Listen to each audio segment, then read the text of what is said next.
के द्वारा फिर हमें कल्पना करना। अब देखो इसमें कौन कौन से शब्द आएंगे। कविता की पत्ती है, कविता में है ये तुम्हारी। क्या आखिर जब मैं आसमान में उड़ी दूर तक पंख पसार, तो क्या है इसका अर्थ? आखिर जब मैं आसमान में उड़ी दूर तक पंख पसार, तो समझ में आ रहा है जी?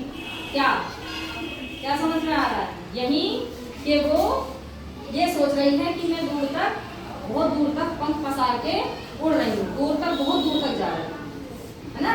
तो क्वेश्चन क्या बना? चिड़िया ने अंततः इतनी दूर तक उड़ान क्यों भरी होगी? हमारी कविता में एक लाइन आई कि आखिर जब मैं आसमान में उड़ी दूर तक पंख पसार, तो अपने दिमाग में आता कि कहाँ तक गई होगी, आता है ना, सोचते हैं ना कि कहाँ तक गई होगी। तो चिड़िया ने अंततः इतनी दूर तक उड़ान क्यों भरी होगी? चिड़िया ने दूर तक इसीलिए उड़ान भरी होगी क्योंकि वह संसार को देखना चाहती थी। हमें खुद ही क्वेश्चन बनाने हैं लाइन देख के, और खुद ही हमें क्या करना है, उसका उत्तर भी देना।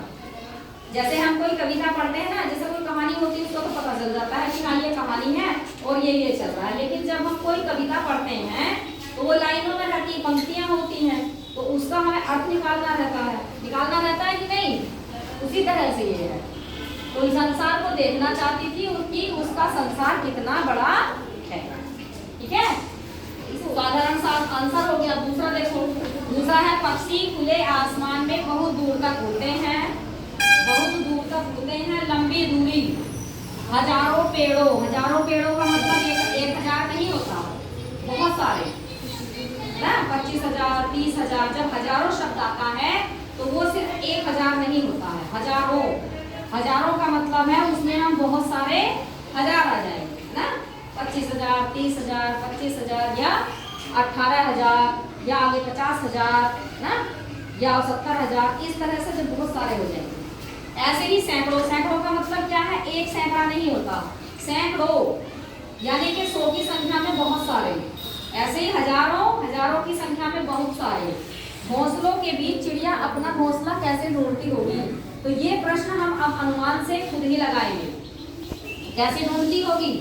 चिड़िया को अपने घोंसलों की दिशा तथा स्थान की पहचान होती है। ठीक है, तभी तो आ जाती है उड़ के।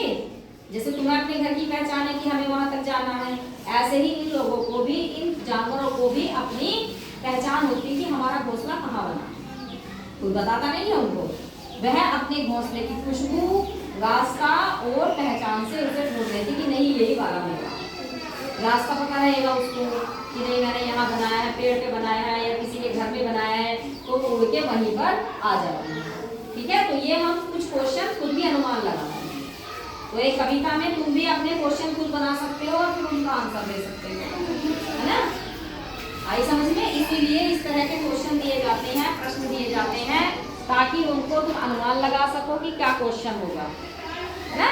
जैसे हम गेहूं लाए, आटा लाए या चावल लाए, तो हम सोचते हैं कितना होगा, इससे हम कितनी रोटी बना सकते हैं, करते हैं ना ऐसे ना? या कोई त्योहार आ गया, हम दीपक ले आए, दीपावली आई, दीपक आए, तो हम अनुमान लगा लेते हैं चलो हम इसमें कलर करेंगे, कल्पना में चले जाएंगे। तो यही कल्पना और अनुमान होता है। ये कहीं अलग से नहीं आता है कि हम अपनी बुद्धि के स्तर पर कितना हम उसमें अनुमान लगाएं या कल्पना करें और हम उसके प्रश्नों को बनाएं और फिर उनका उत्तर हम किस तरह से दें। ठीक है, क्योंकि एक लाइन दी हुई होती है, कोई कहानी तो होती नहीं है ना? कविता में क्या होता है, एक लाइन दे देते हैं तो हमें उसका अर्थ खुद ही निकालना होगा। ठीक है, खुद निकालने की कोशिश किया करो। इसलिए ये क्वेश्चन दिए गए हैं कि वो पंख पसार रही तो कितनी दूर तक जा रही होगी, है ना? और उसको अपना कैसे पता चल गया कि यहाँ उसका घोंसला है? उसे तो कोई रास्ता भी नहीं बताता है, वो तो है नहीं, तो वो कैसे पहचान लेती है? घोंसले की खुशबू, रास्ता और पहचान से उसको